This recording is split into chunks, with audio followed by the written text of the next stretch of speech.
Agar debat pada malam ini berlangsung dengan tertib, lancar, dan damai, mari kita simak. Debat malam ini terbagi dalam 6 bagian. Pada bagian pertama, moderator mempersilahkan masing-masing calon wakil presiden menyampaikan visi dan misi selama 4 menit. Bagian kedua, moderator akan memperdalam visi dan misi yang telah disampaikan. Calon presiden dan calon wakil presiden dipersilahkan menjawab selama 3 menit. Pada bagian ketiga, moderator akan menyampaikan pertanyaan yang sama kepada masing-masing pasangan. Calon presiden beserta calon wakil presiden memiliki waktu 3 menit untuk menjawab. Bagian keempat, setiap pasangan calon memiliki 2 kali kesempatan untuk bertanya, dan masing-masing memiliki waktu 2 menit untuk menjawab. Di bagian kelima, calon presiden dan calon wakil presiden akan saling melemparkan pertanyaan dan memberikan tanggapan. Waktu yang disediakan adalah 2 menit untuk menjawab pertanyaan dan 2 menit untuk menanggapi kembali. Sesi bertanya dan menanggapi masih akan dilanjutkan pada bagian ke-6. Di penghujung debat, masing-masing calon presiden dipersilahkan memberikan pernyataan penutup selama 2 menit.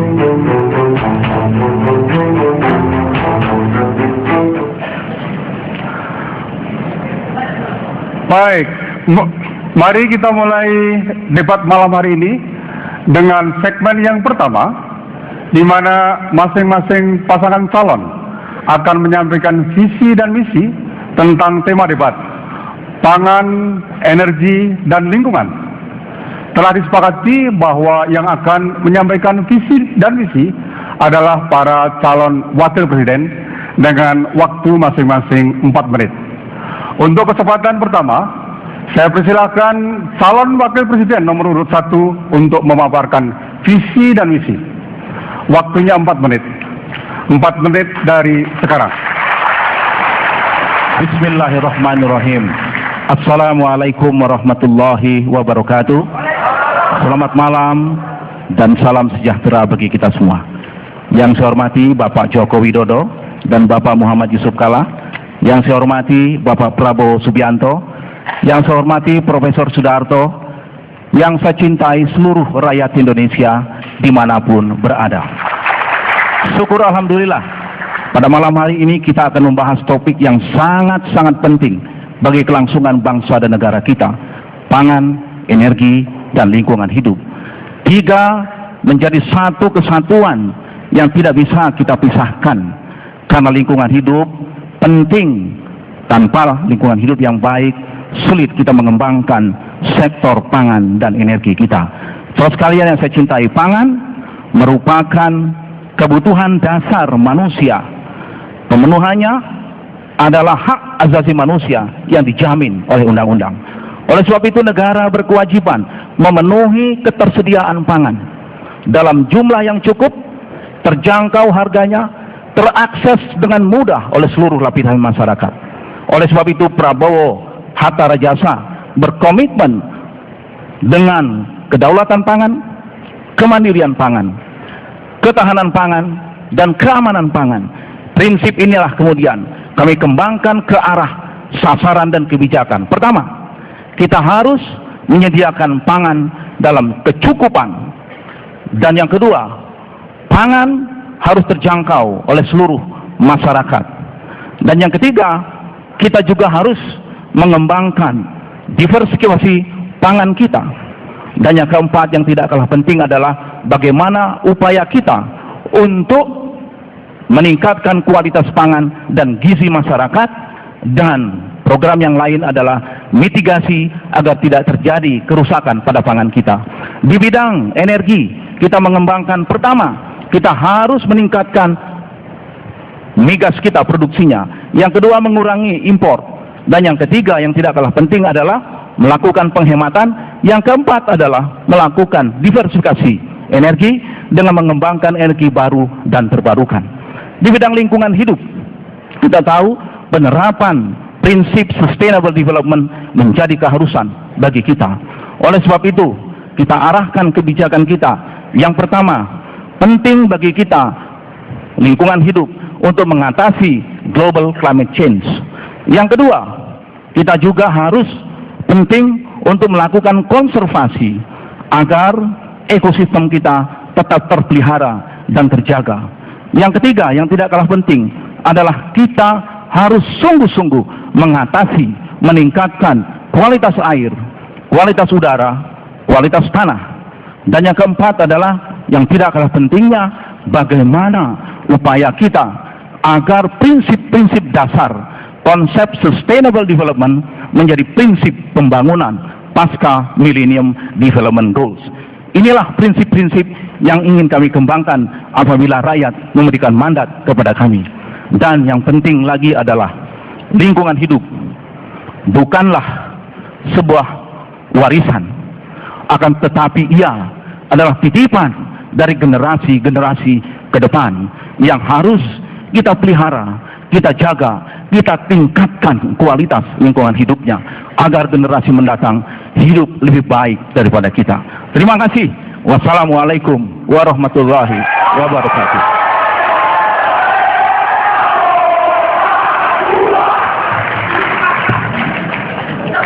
Terima kasih Pak Hatta Rajasa. Selanjutnya saya akan mempersilahkan calon wakil presiden nomor urut 2, Bapak Muhammad Yusuf Kalla. Dipersilakan. Waktunya 4 menit. 4 menit dari sekarang. Silakan. Assalamualaikum warahmatullahi wabarakatuh. Salam sejahtera untuk kita semuanya. Om Swastiastu. Bapak moderator yang saya hormati, Pak Prabowo, Pak Hatta, dan Pak Jokowi, dan seluruh hadirin sebangsa dan setanah air. Pangan, energi, kebutuhan pokok kita semua. Tiap hari kita membutuhkan hal itu, dan tentu juga lingkungan yang baik yang harus dilestarikan. 5 tahun terakhir ini pangan kita dan energi kita mengalami banyak krisis yang luar biasa. Kita penduduk 250 juta dengan luas lahan sawah kelapa padi 8 juta hektar yang ditanami 12 juta, namun kita tetap tahun terakhir mengimpor pangan yang luar biasa banyaknya. 2012 kita mengimpor 2,7 juta ton, padahal pada 2009-2008 kita sudah swasembada beras. Yang kedua, energi kita, energi kebutuhan yang sangat penting juga. Tidak ada lagi gerak manusia tanpa energi pada dewasa ini. Namun juga kita mengalami situasi yang sangat kritis pada dewasa ini. Baik BBM-nya yang impornya begitu banyak, baik ketersediaan listrik yang sudah mulai padam di banyak kota di Indonesia. Sehingga hal ini merupakan hal-hal yang sangat penting sekali untuk kita selesaikan dalam waktu singkat ini. Karena itulah maka Jokowi JK dalam kesempatan ini menyampaikan pertama soal pangan. Soal pangan itu bagaimanapun kita harus tingkatkan produktivitasnya dengan cara penyediaan bibit yang baik, pupuk yang tepat waktu, dan perbaikan pengairan yang besaran. Kita harus jalankan itu dan sistem yang ada. Bukan hanya beras, gula seperti itu, sawit seperti itu, dan lainnya kebutuhan pokok kita semuanya. Kedua, energi. Energi kita harus segera mengadakan perubahan-perubahan cara kita berpikir energi. Yang pertama, kita harus memperbaiki sistem karena akibatnya yaitu mix energi yang baik, mengadakan konversi energi ke gas untuk minyak untuk transportasi. Kita sudah berhasil mengkonversi dari dapur kita, sekarang konversi ke kendaraan kita secara nyata, bukan pidato. Kedua, kita harus segera memperbaiki transportasi umum. Itu hal yang sangat penting dilaksanakan. Kedua, meningkatkan produktivitas energi kita, baik yang terbarukan, geotermal, air, dan sebagainya. Itu yang sangat penting kita laksanakan. Lingkungan hidup. Lingkungan hidup ini adalah suatu hal yang kebutuhan pokok manusia pada dewasa ini. Hutan kita harus menetapkan hutan besar yang diperbaiki. Tiap tahun kita harus memperbaiki minimum 2 juta hektar hutan terbaiki, memperbaiki aliran sungai yang baik, memperbaiki kebersihan kota-kota kita yang ada ini, dan memberikan kehidupan yang nyaman untuk bangsa ini. Itu hal yang penting dewasa yang kita laksanakan. Semuanya serba urgent akibat keterlambatan kita menangani khususnya pada tahun-tahun terakhir ini. Dan itulah maka kita bersama-sama Joko JK berjanji untuk segera menyelesaikan ini, untuk segera untuk mengatur ini, segera untuk meningkatkan baik jangka pendek dan jangka pandang. Pertanian contohnya, jangka pendek seperti itu, jangka panjangnya harus kita mencetak sawah sejuta hektar untuk memenuhi kebutuhan pokok kita semua. Dengan itu insya Allah kita akan membawa bangsa ini lebih baik daripada sebelumnya. Terima kasih.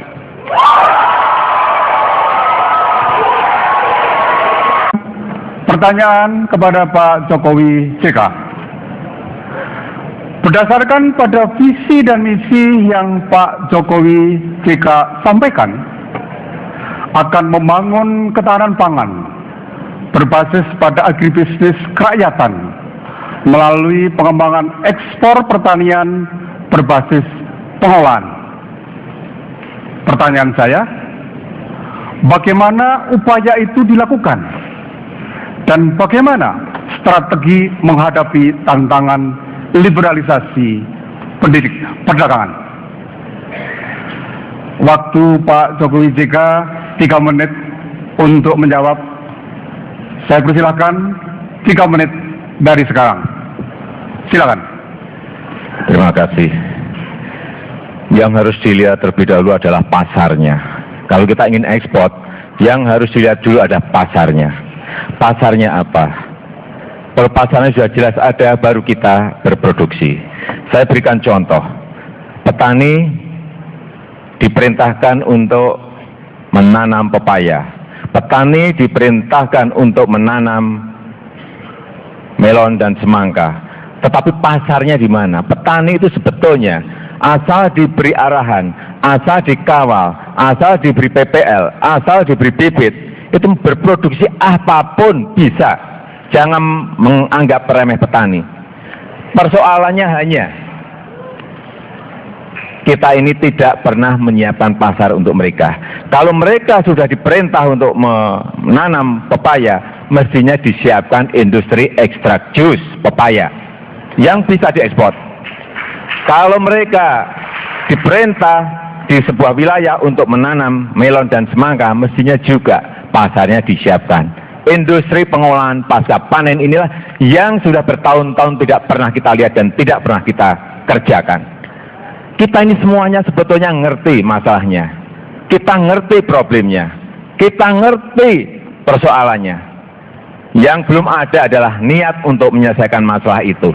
Yang belum ada adalah kemauan untuk menyelesaikan itu. Pakar kita banyak, ahli kita banyak, semuanya ada. Petani kita juga siap, tanah kita juga subur. Tinggal ada kemauan, ada niat atau tidak. Kuncinya hanya di niat dan kemauan. Terima kasih. Terima kasih. Masih ada waktu.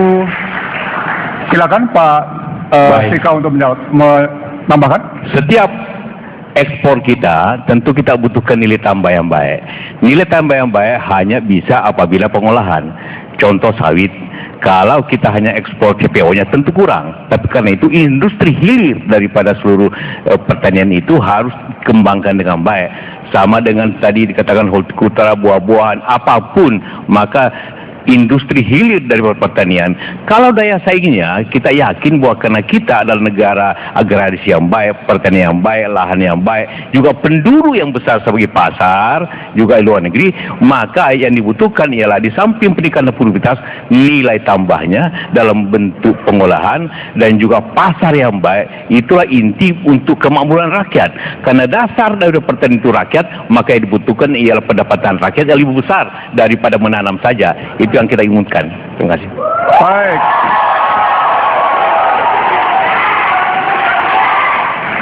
Terima kasih Pak Jokowi JK. Kepada Pak Prabowo Hatta, saya ingin mengajukan pertanyaan. Dari penyampaian visi dan misi Pak Prabowo Hatta, akan membangun kedaulatan pangan. Pak Prabowo Hatta akan meningkatkan produksi pangan dengan meningkatkan produktivitas pertanian rakyat. Pertanyaan saya, bagaimana upaya tersebut dilakukan dan bagaimana strategi menghadapi ancaman dampak perubahan iklim yang tadi Pak Hatta juga sudah menyinggung. Saya persilakan, waktunya 3 menit. 3 menit dari sekarang, dipersilakan. Baik, terima kasih Bapak Moderator. Masalah pertanian yang kita hadapi, kita mengalami suatu tantangan besar, yaitu tiap tahun kita kehilangan lahan untuk pertanian kurang lebih 60.000 hektar per tahun. Kementerian Pertanian sekarang memperkirakan tahun 2015 kita akan butuh tambahan lahan 730.000 hektar. Jadi kalau kita bicara produktivitas, kita bicara dua masalah. Yang pertama adalah intensifikasi lahan yang sudah ada. Dan yang kedua tentunya kita harus tambah tadi yang 60.000 tiap tahun hilang menjadi real estate, pabrik dan sebagainya. Ini tantangan yang besar.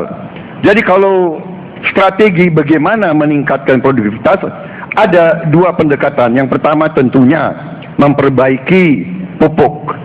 Jenis pupuk yang kita pakai di Indonesia ini masih sangat ketinggalan. Kita perlu menggunakan pupuk majemuk yang spesifik.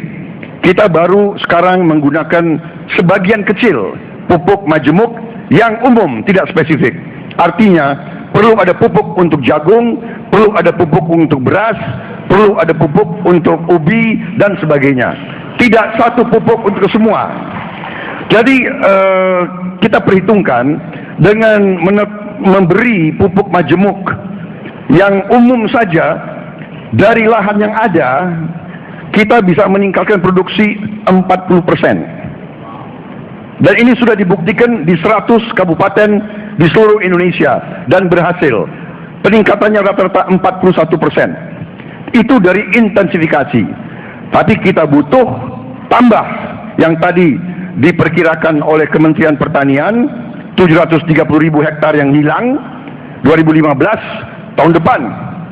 Berarti seandainya Prabowo Hatta menerima mandat dari rakyat, kami merencanakan akan menambah 2 juta hektar sawah baru di Indonesia untuk menghadapi hilangnya 730.000 hektar sawah yang menjadi konversi macam-macam.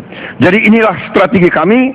Kami yakin dengan strategi ini, intensifikasi, ekstensifikasi, distribusi pengairan, perbaikan irigasi, penambahan bendungan, ini membutuhkan usaha sangat besar dan kami siap melaksanakannya. Terima kasih. Mitigasi bencana, pendekatan mitigasi dan adaptasi. Mohon maaf, habis. Terima kasih, waktunya habis. Baik, hadirin.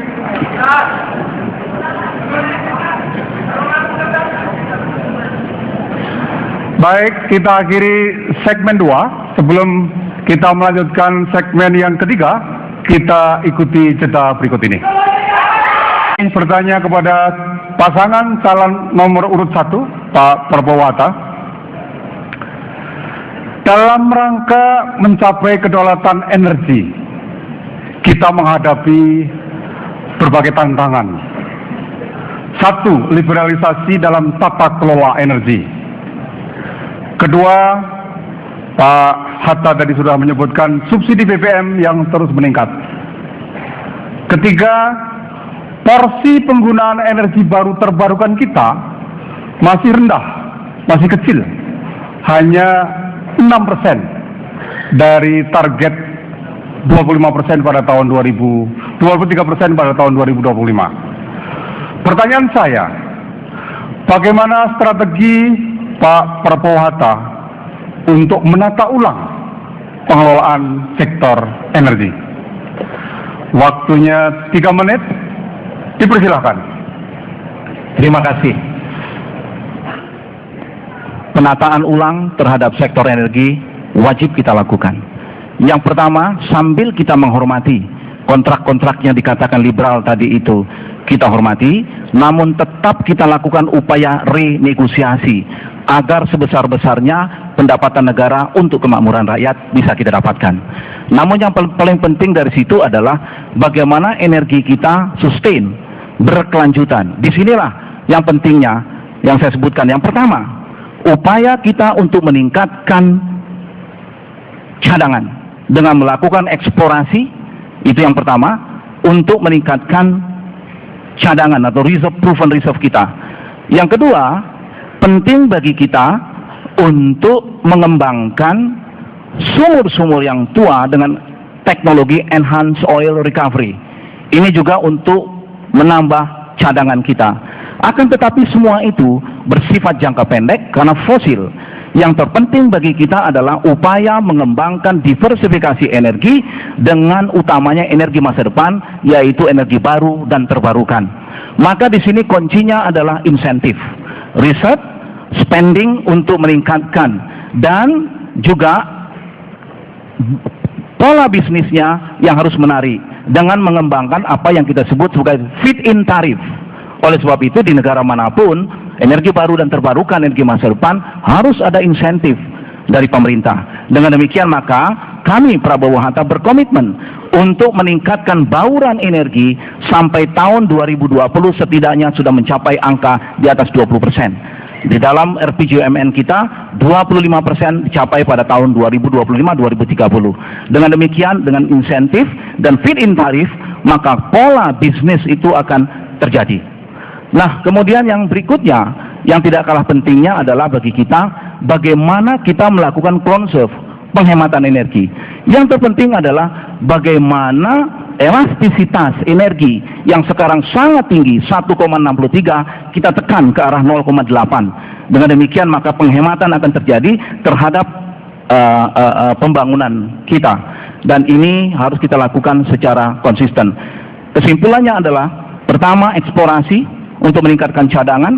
Yang kedua adalah memberikan kepada BUMN-BUMN kita porsi yang lebih besar untuk meningkatkan cadangannya dan mencari eksplorasi sumur-sumur dan gas yang baru.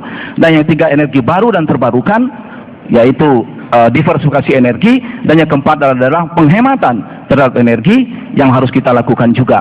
Ini adalah hal-hal yang penting bagi kita untuk sustainable dari energi kita. Terima kasih.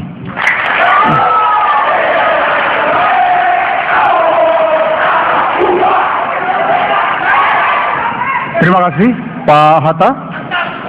Pertanyaan yang sama saya tujukan kepada Pak Jokowi JK. Saya ulang pertanyaannya. Dalam rangka mencapai kedaulatan energi, Pak JK tadi juga sudah menyinggung, kita menghadapi tantangan sebagai berikut.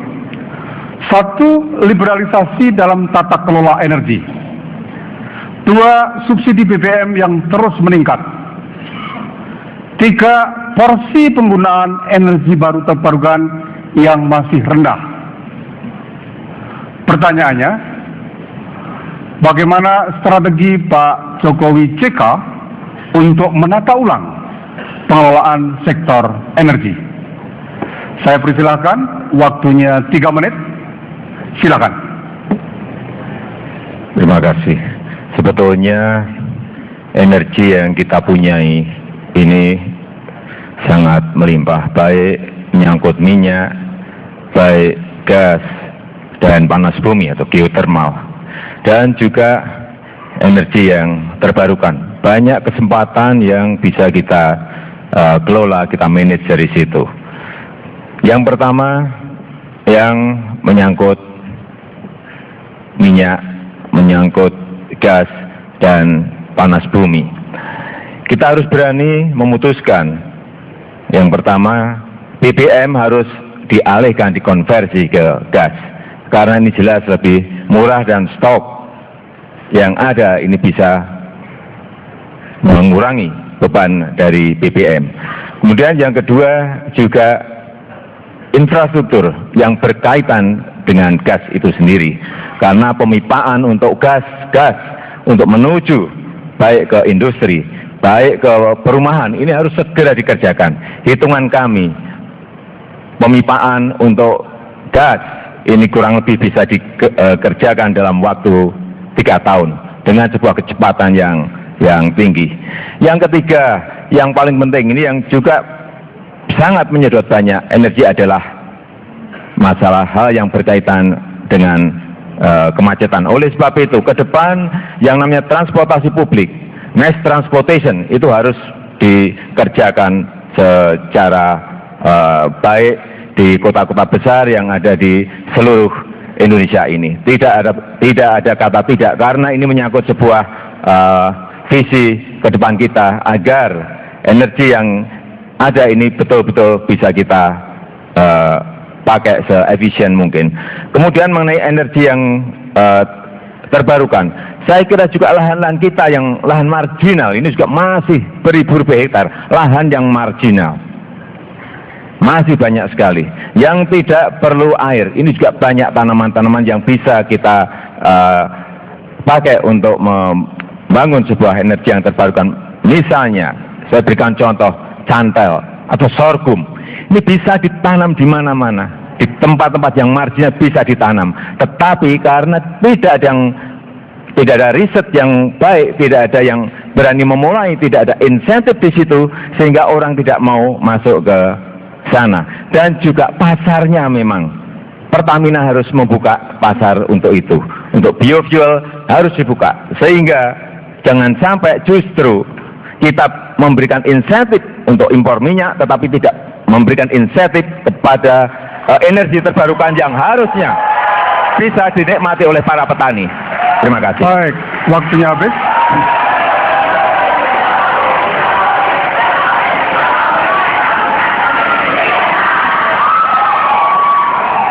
Terima kasih Pak Jokowi. Sekarang menginjak pertanyaan kedua dari segmen yang ketiga. Saya ingin mengajukan pertanyaan kepada pasangan calon nomor 2, Pak Jokowi JK. Menipisnya sumber daya alam dan meningkatnya kerusakan dan pencemaran lingkungan menjadi indikasi belum terwujudnya pembangunan berkelanjutan.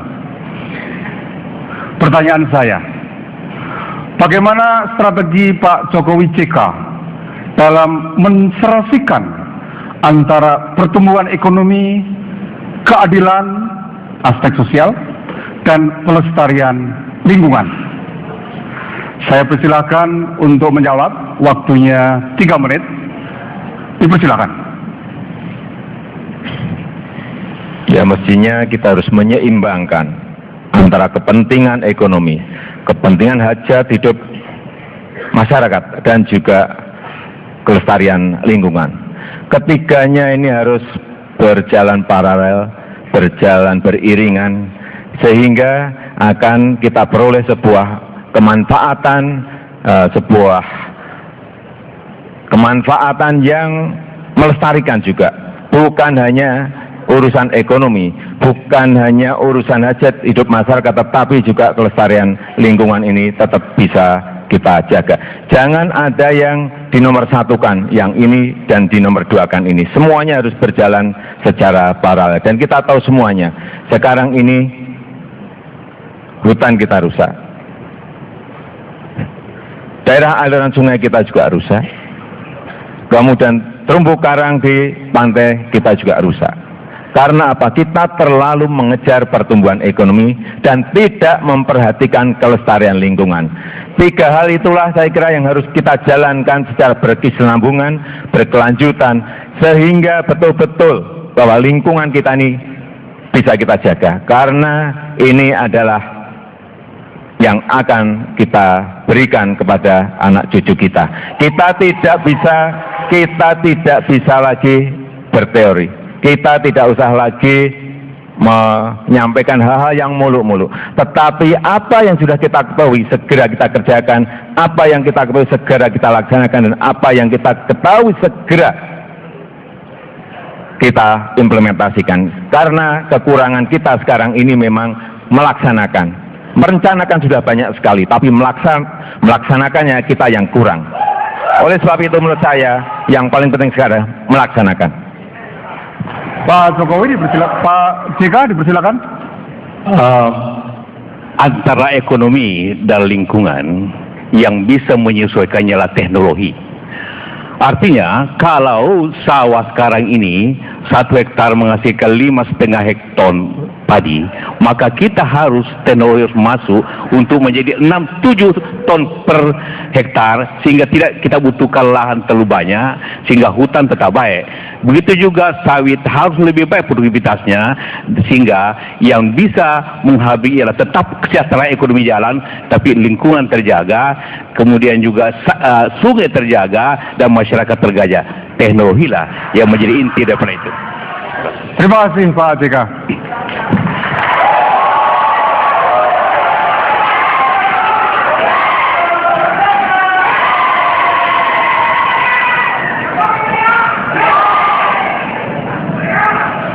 Pertanyaan yang sama, pertanyaan kedua yang sama, saya ajukan kepada Pak Prabowo Hatta.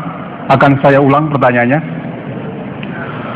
Menipisnya sumber daya alam dan meningkatnya kerusakan dan pencemaran lingkungan menjadi indikasi belum terwujudnya pembangunan berkelanjutan. Pertanyaannya, bagaimana strategi Pak Prabowo Hatta di dalam menserasikan antara pertumbuhan ekonomi, keadilan sosial, dan pelestarian lingkungan?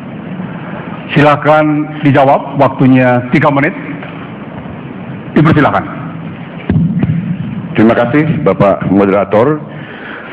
Masalah kerusakan lingkungan tidak lain juga adalah dikarenakan oleh daya dukung bumi kita, daya dukung wilayah teritorial bangsa kita sudah sangat-sangat berat untuk menampung ledakan penduduk.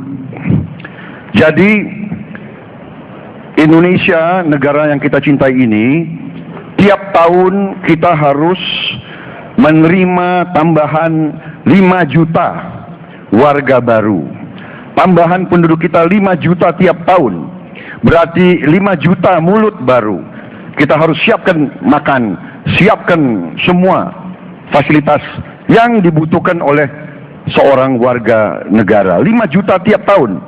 Ini yang mempercepat proses kerusakan lingkungan. Juga dengan kurangnya regulasi atau pengawasan, tambah mempercepat lagi kerusakan lingkungan itu. Dilema bagi kita, bagaimana kalau kita tidak mempercepat pertumbuhan, bagaimana kita menciptakan lapangan kerja? Jadi ini dilema. Pertumbuhan harus tetap, tetapi kita harus menghadapi kerusakan lingkungan itu. Bagaimana strategi kami keluar? Strategi kami keluar adalah melalui suatu strategi yang kita namakan atau kita pakai adalah strategi banyak jalur. Antara lain sekaligus dengan pendidikan kita bisa menanamkan pengertian dari rakyat kita tentang hubungan antara pembangunan ekonomi dan butuhnya kita menjaga lingkungan kita. Jadi tidak bisa tidak, kita harus mengejar pertumbuhan ekonomi, tetapi pendidikan harus kita dorong dan harus kita menjadikan sektor investasi yang besar. Tetapi dari dua ini, jalur-jalur pembangunan yang kita gunakan baru akan dicapai suatu keseimbangan. Pertumbuhan yang tinggi, keadilan, tetapi kesadaran terhadap menjaga lingkungan hidup kita yang sangat vital bagi pelestarian masa depan anak-anak dan cucu-cucu kita. Terima kasih. Baik, saya tambahkan. Pak Hatta, singkat. Tahun 2015 akan berakhir Millennium Development Goals dan akan masuk Sustainable Development. Bagi kita, konsep itu harus dijalankan dengan konsisten. Terima kasih, waktunya habis.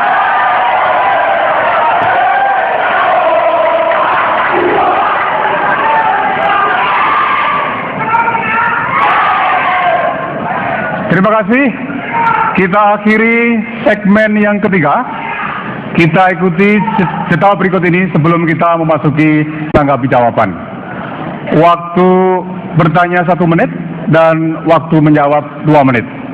Masing-masing pasangan calon memiliki kesempatan untuk mengajukan pertanyaan 2. Kesempatan pertama saya mengundang pasangan calon nomor urut 2, Pak Jokowi JK, untuk mengajukan pertanyaan kepada Pak Prabowo Hatta.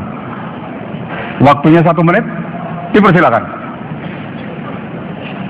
Terima kasih Pak Prabowo, Pak Hatta. Saat ini kita sebagai pengimpor beras yang sangat besar. Tahun 2012 impor beras kita kurang lebih 2,7 juta ton. Ini besar sekali.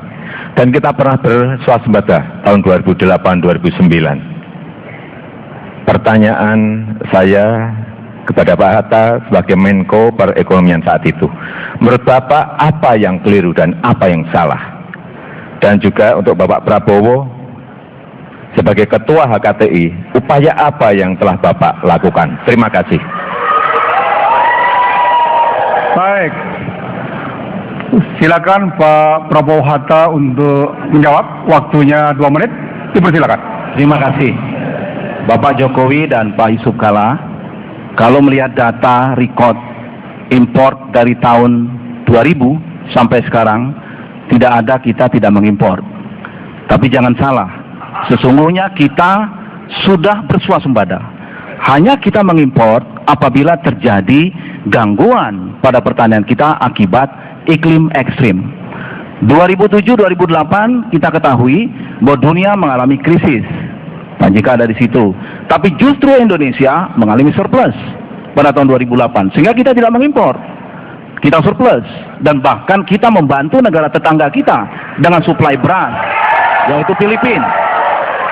Sama halnya setelah itu kita mengimpor hanya apabila kita betul-betul mengalami gangguan dalam pertanian. Itu pun kita melakukan apa yang kita sebut dengan meningkatkan tambahan dana bagi para petani kita. Kita sediakan 2 triliun biasanya setahun untuk agar mereka bisa tetap survive dengan tambahan dana tersebut.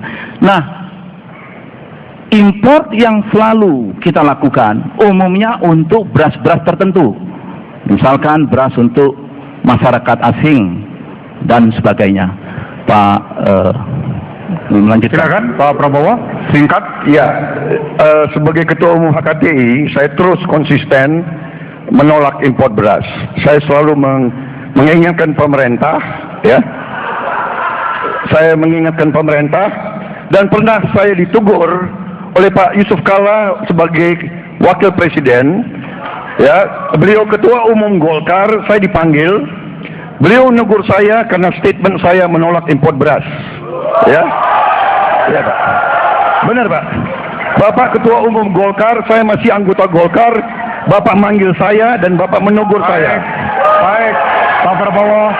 Karena pada saat itu Bapak mendukung impor beras. Waktunya habis, Pak Prabowo. Terima kasih.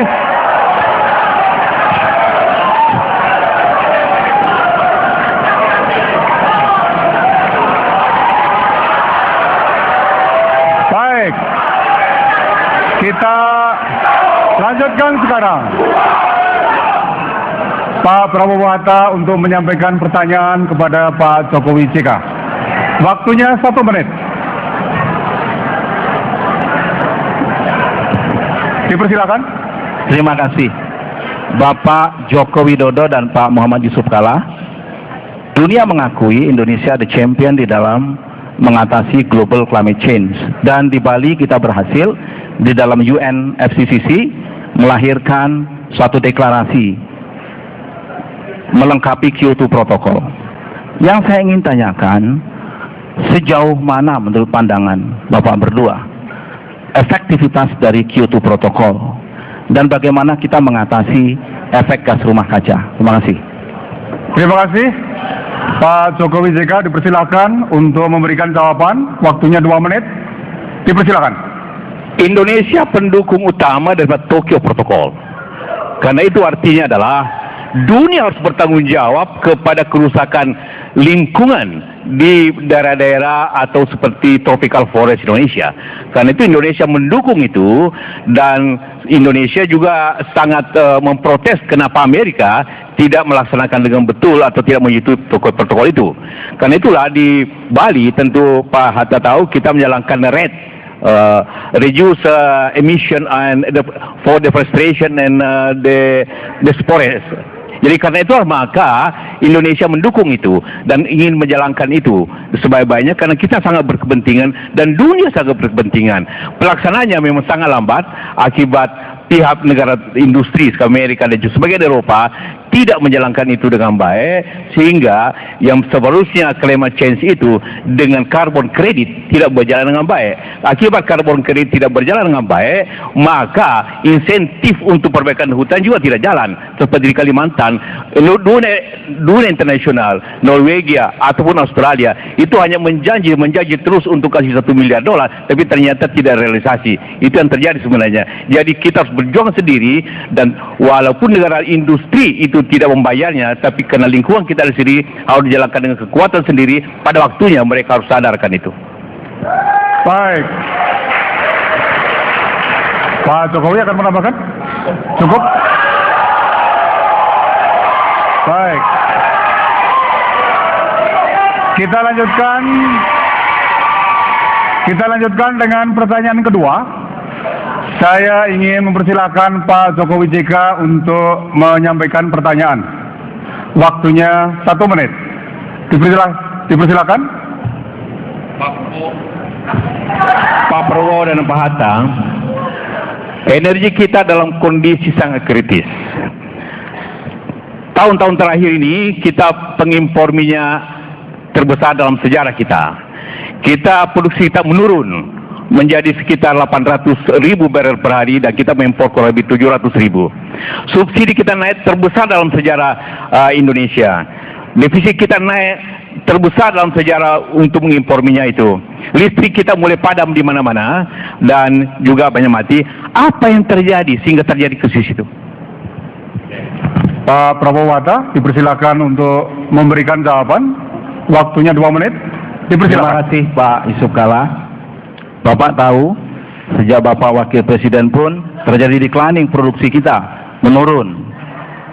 Dan bahkan angka 1 juta barrel itu drop ke angka 900 pada zaman kita bersama Pak, zaman itu, jangan lupa. Persoalannya, tidak ada yang salah dengan itu Pak. Persoalannya adalah sumur-sumur kita yang declining, dengan declining rate 12% per tahun. Justru Pak SBY sekarang menahan declining rate pada angka 3%.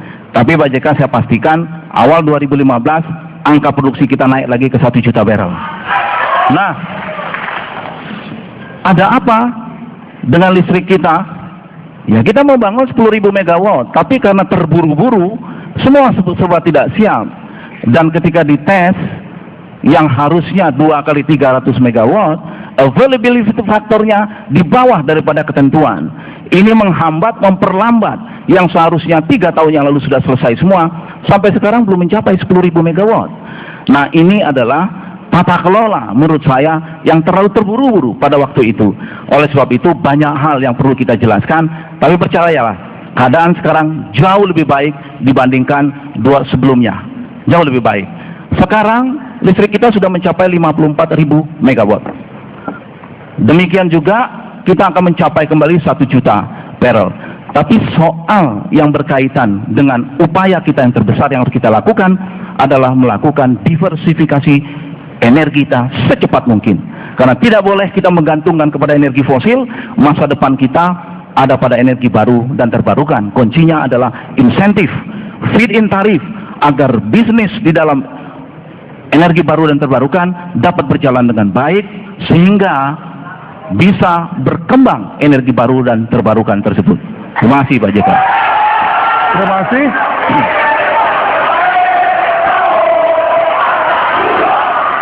Kita lanjutkan dengan pertanyaan kedua dari Pak Prabowo Hatta kepada Pak Jokowi JK. Waktunya 1 menit. Dipersilakan. Pak Jokowi yang saya hormati, saya agak kaget dalam kampanye di Indramayu tanggal 17 Juni, Bapak mengatakan bahwa petani tidak perlu koperasi. Padahal kita mengetahui bahwa koperasi adalah soko guru dari ekonomi bangsa Indonesia. Apa maksud pertanyaan ini? Kenapa Bapak katakan petani tidak perlu koperasi? Ya, kalau kami tegas mengatakan koperasi vital bagi kehidupan petani-petani dan nelayan kita. Jadi mohon dijelaskan kenapa sampai Bapak mengambil sikap yang seperti itu, menganggap bahwa koperasi itu tidak perlu bagi petani-petani kita. Terima kasih. Baik. Dipersilakan Pak Jokowi JK untuk menjawab. Waktunya 2 menit. Dipersilakan. Terima kasih Pak Prabowo. Mungkin Bapak salah baca atau salah dengar.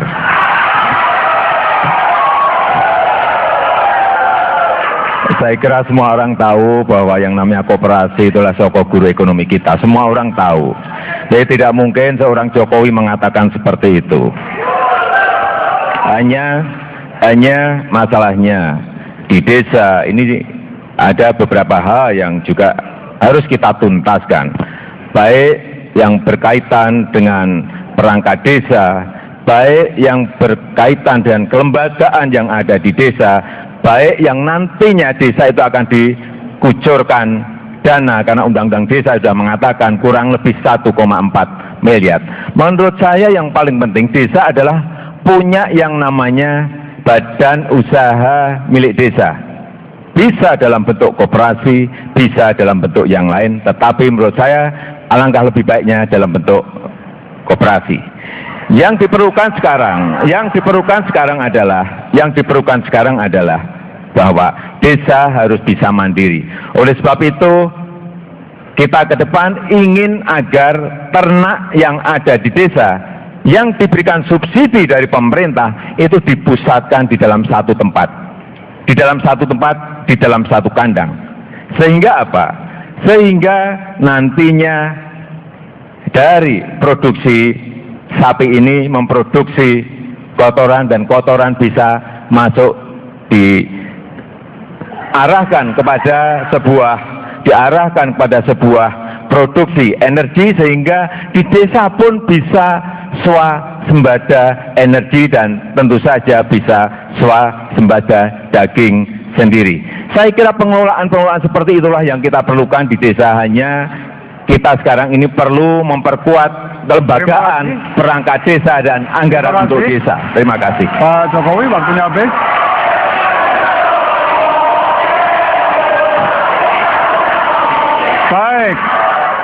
Baik, kita akhiri segmen 4 dan akan kita lanjutkan segmen kelima setelah jeda berikut ini.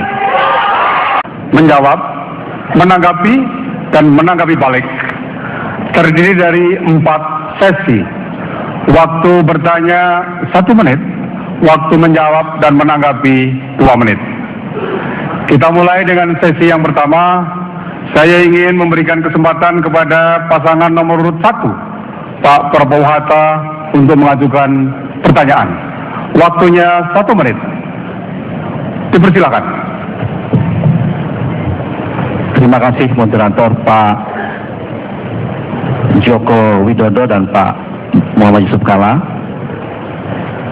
Kembali kepada lingkungan hidup. Kita semua ingin hidup dalam suasana bersih, hijau, dan sehat. Salah satu penghargaan tertinggi di dalam lingkungan hidup adalah Kalpataru. Banyak kota menginginkan itu, karena ini adalah salah satu indikator dari apa yang saya sebutkan tadi. Termasuk juga upaya kita untuk membangun udara, air, dan tanah yang lebih sehat, lebih baik. Pertanyaan saya, seberapa jauh pandangan Pak Jokowi terhadap soal ini, dan bagaimana upaya mencapai itu. Terima kasih. Terima kasih Pak Atta. Dipersilakan Pak Jokowi JK untuk menjawab. Waktunya 2 menit. Dipersilakan. Terima kasih Pak Atta. Menurut saya Kapataru penghargaan itu sangat baik diberikan kepada perseorangan maupun lembaga. Tetapi alangkah baiknya tidak diberikan dalam bentuk piala saja. Tidak hanya dalam bentuk piala, tetapi diberikan insentif dana anggaran sehingga mereka bisa mengembangkan apa yang telah mereka capai, apa yang telah mereka kerjakan itu bisa berkembang ke arah yang lebih besar lagi. Kalau piala, mereka hanya dapat barangnya. Tetapi kalau diberikan insentif anggaran, mereka akan bekerja lebih giat lagi, memperbaiki lingkungan, baik dalam sebuah daerah aliran sungai, baik menanami kanan kiri, catchment area, daerah tangkapan air, baik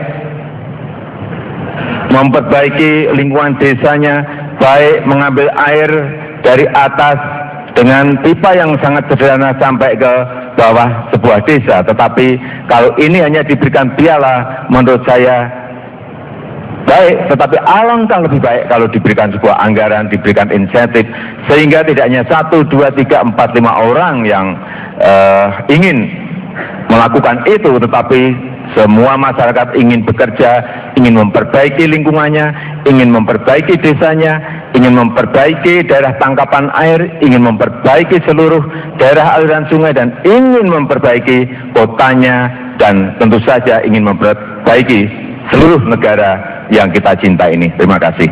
Terima kasih Pak Jokowi. Pak Prabowo Atta, kesempatan untuk menanggapi atas jawaban Pak Jokowi. 2 menit. Silakan.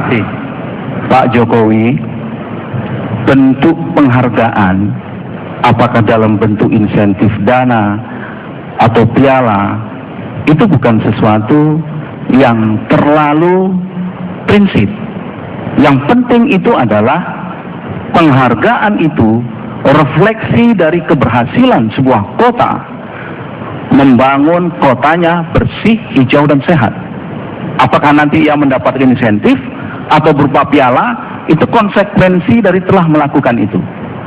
Pertanyaan saya tadi itu, dari apa yang dijelaskan, mengapa misalkan DKI sekarang tahun ini tidak dapat, biasanya setiap tahun dapat, atau misalkan Solo belum pernah dapat. Apa yang salah misalkan di dalam menerapkan konsep kota bersih, sehat, hijau, atau kriterianya yang tidak tepat? Terima kasih. Baik, Pak Prabowo mau menambahkan? Masih ada waktu? Baik, silakan Pak Jokowi JK untuk memberikan tanggapan balik. Ya, Waktunya saya 2 cuma menit. ingin mendakapi sederhana. Pertanyaan Bapak bagus, cuma keliru. Kalau kota itu bukan Kalpataru, Adipura. Ya, jadi Bapak keliru. Karena itu karena Bapak keliru, tak usah saya jawab. Baik, Pak Jokowi ingin menambahkan? Ya, perlu saya tambahkan kalau tadi menyinggung Kota Solo. Kota Solo pernah mendapatkan Green City dari Kementerian Lingkungan Hidup dari Menteri dan Menteri Kehutanan. Silakan Bapak cek di sana. Baik, Pak Jokowi JK, waktunya masih ada. Apakah akan memberikan penjelasan lebih lanjut? Karena pertanyaannya keliru, saya tidak bisa jawab. Baik. Baik. Bila tidak dimanfaatkan, kita akhiri sesi yang pertama dari segmen kelima. Kita lanjutkan sesi kedua dari segmen kelima dengan memberikan kesempatan kepada Pak Jokowi JK untuk menyampaikan pertanyaan. Waktunya 1 menit, dipersilakan.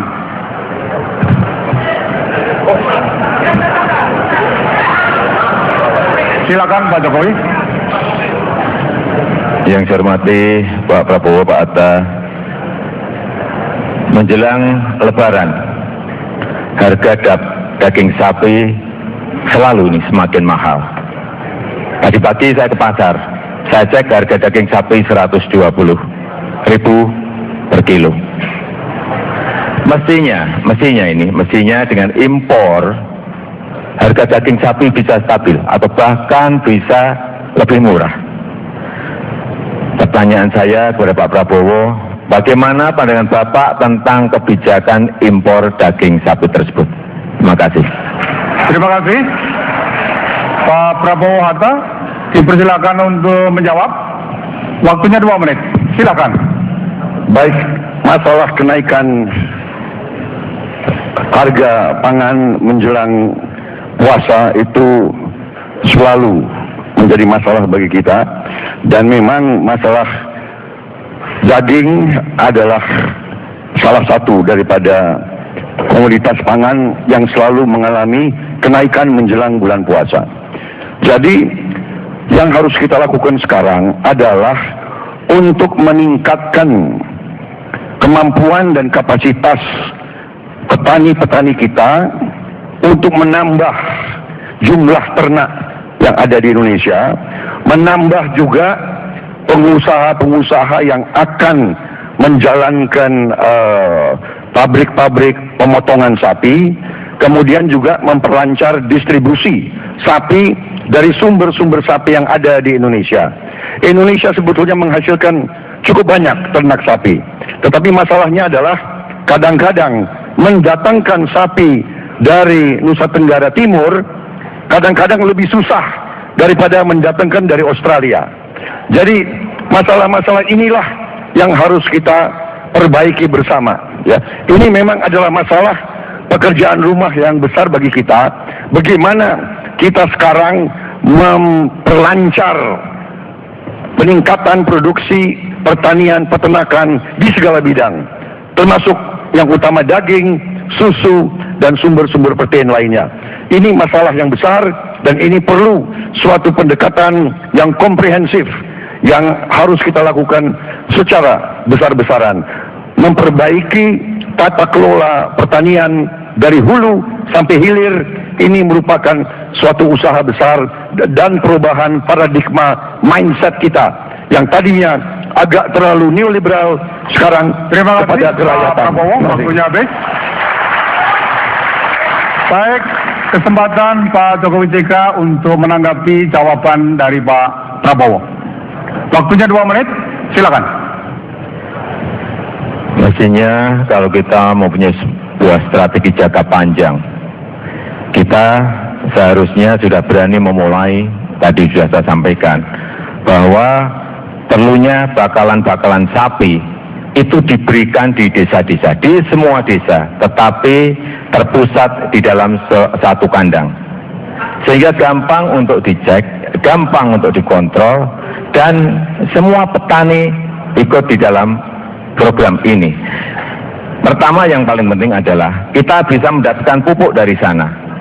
Yang kedua tadi saya sampaikan juga bahwa kita juga bisa mendapatkan energi dari kotoran sapi yang ada di kandang itu. Kemudian yang ketiga, jangka panjang kita akan mempunyai sebuah stok sapi hidup yang sewaktu-waktu diperlukan itu bisa kita pakai untuk mensuplai daging sapi. Jangan sampai kita impor daging ini hanya alasannya karena stok di dalam negeri tidak cukup.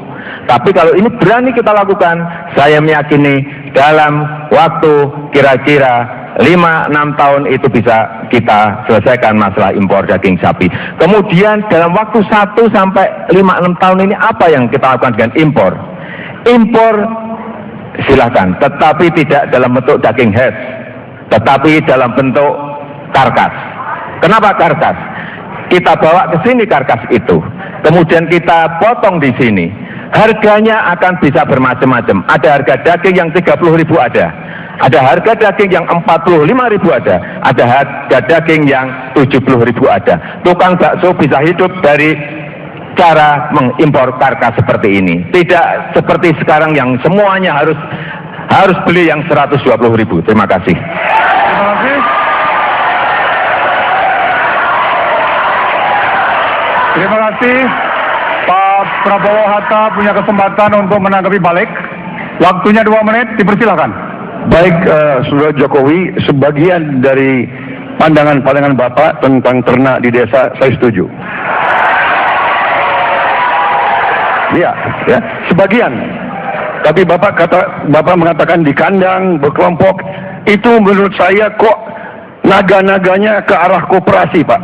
Tapi oke, saya mendukung koperasi ternak, koperasi petani, dan yang ingin saya tegaskan di sini, Pak, kalau saya jangankan karkas, Pak, saya inginkan bahwa ternak itu lahirnya di Indonesia, Pak. Kalau perlu, karkas pun kita tidak impor, kalau perlu. Dan itu harus kita perjuangkan. Jadi jangankan karkas, kita harus melipat gandakan jumlah ternak kita.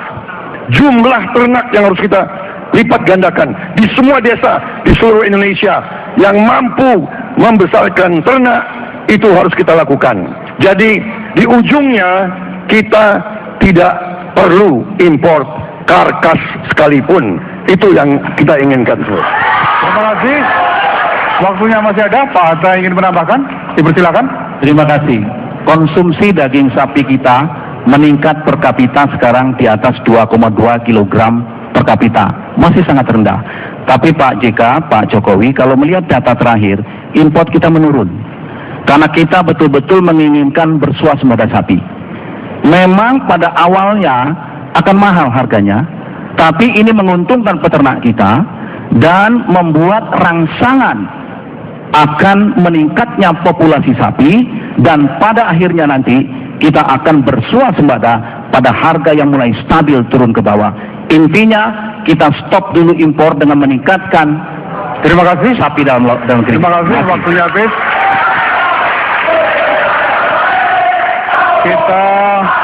Kita akhiri sesi kedua.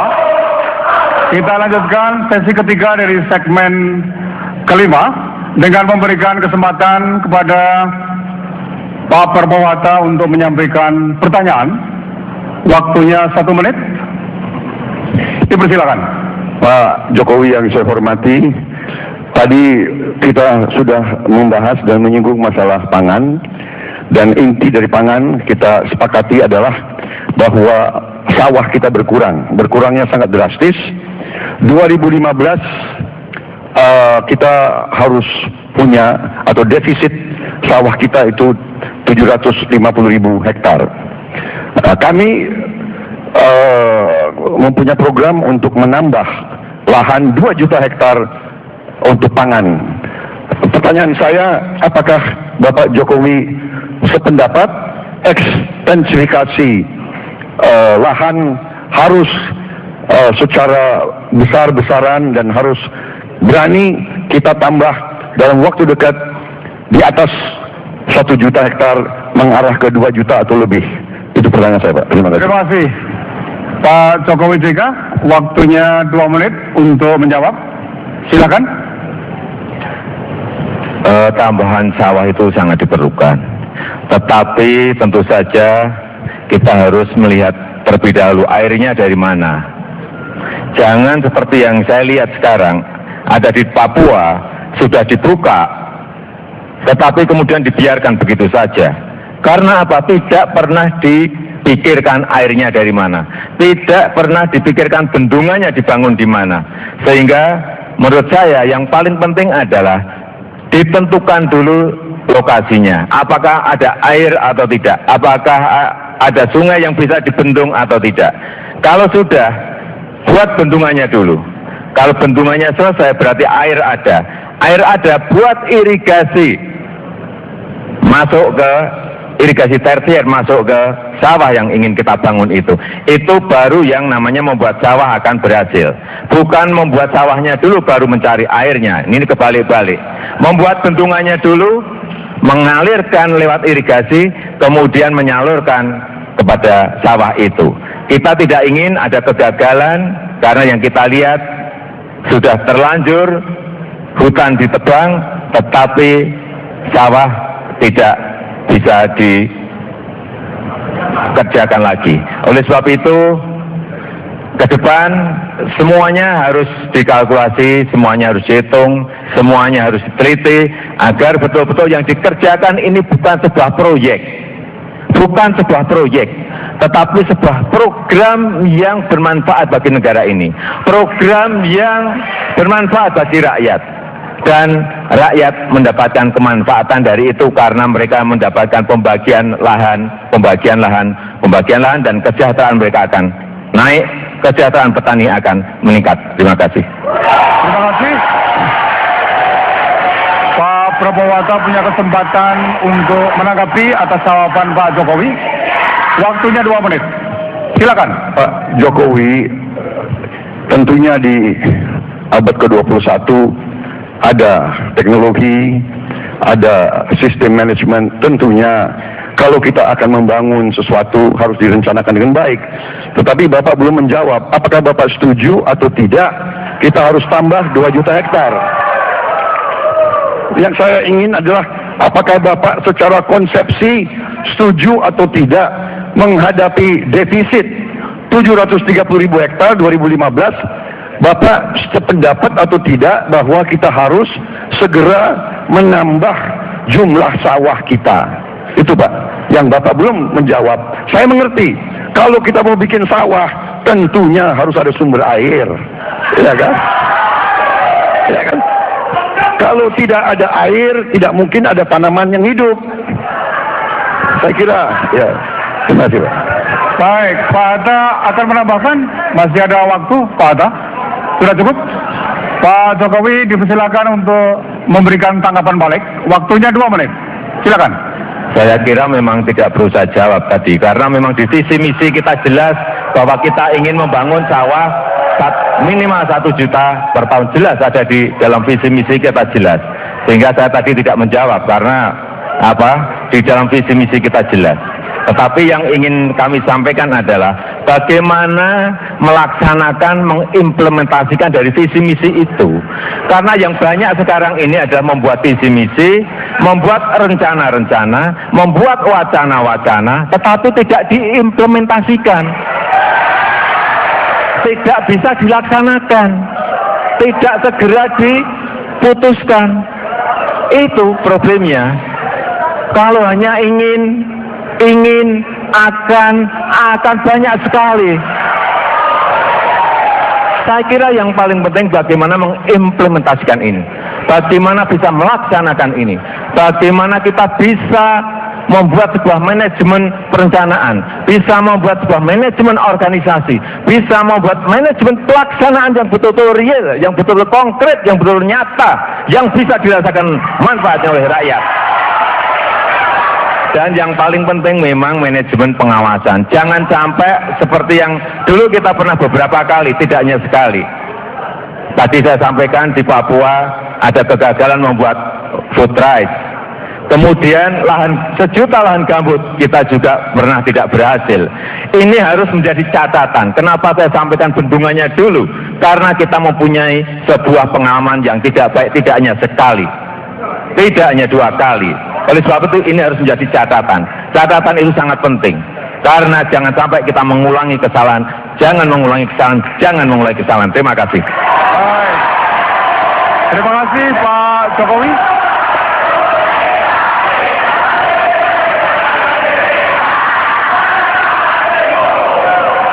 Baik, kita lanjutkan sesi keempat dari segmen kelima. Saya ingin memberikan kesempatan kepada Pak Jokowi JK untuk menyampaikan pertanyaan kepada Pak Prabowo Hatta. Waktunya 1 menit, dipersilakan. Bapak Prabowo, tadi Bapak menanyakan pidato kampanye Pak Jokowi. Sekarang saya juga ingin menanyakan hal yang sama, supaya adil. Pada hari Kamis lalu di Bandung, Bapak bicara bahwa ada pihak-pihak yang ingin merubah demokrasi ke kleptokrasi, kekuasaan para maling-maling. Kami, Pak Jokowi, dan partai pendukung kami, saya ingin jelaskan, tidak ada sama sekali maling-maling isi daripada, tidak ada maling di bidang energi, tidak ada maling di bidang pangan di kami.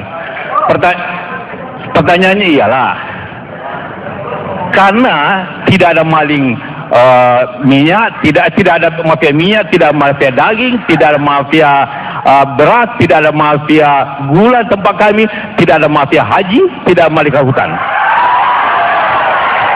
Pertanyaannya, pidato Bapak itu tujukan kepada siapa?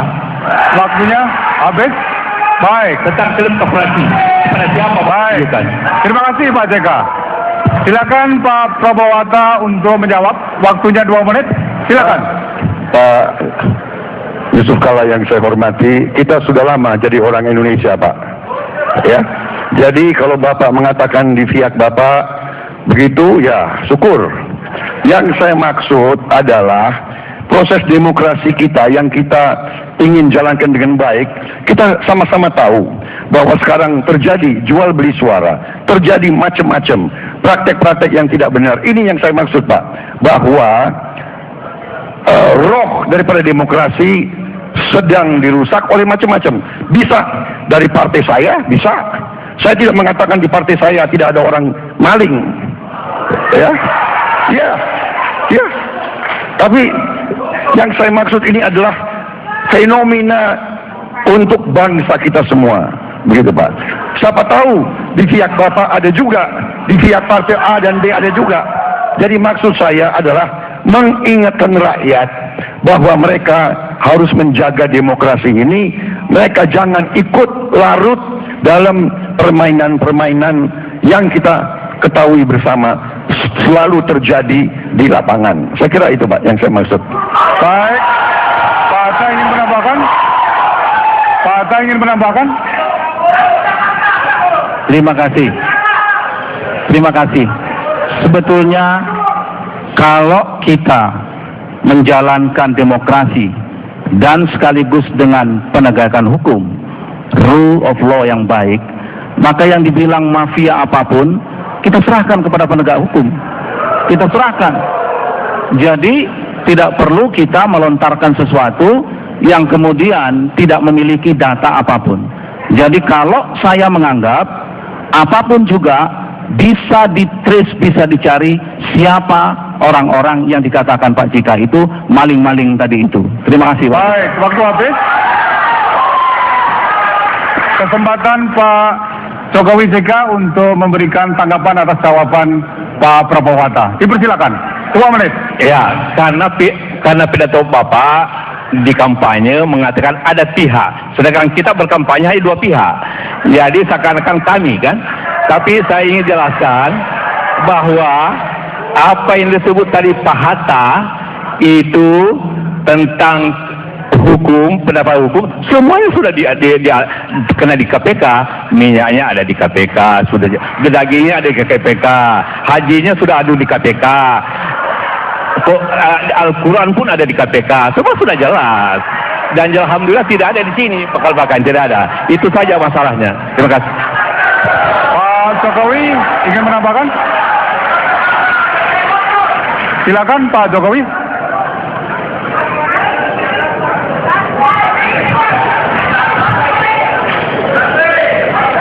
Saya kira pertanyaannya tadi yang disampaikan Pak JK itu supaya dihubungkan dengan masalah daging, masalah yang berkaitan dengan energi, supaya dikaitkan dengan itu. Jadi bukan ingin membawa dalam suasana siapa yang mafia minyak, siapa yang mafia daging, siapa yang mafia haji, siapa yang mafia beras, bukan itu.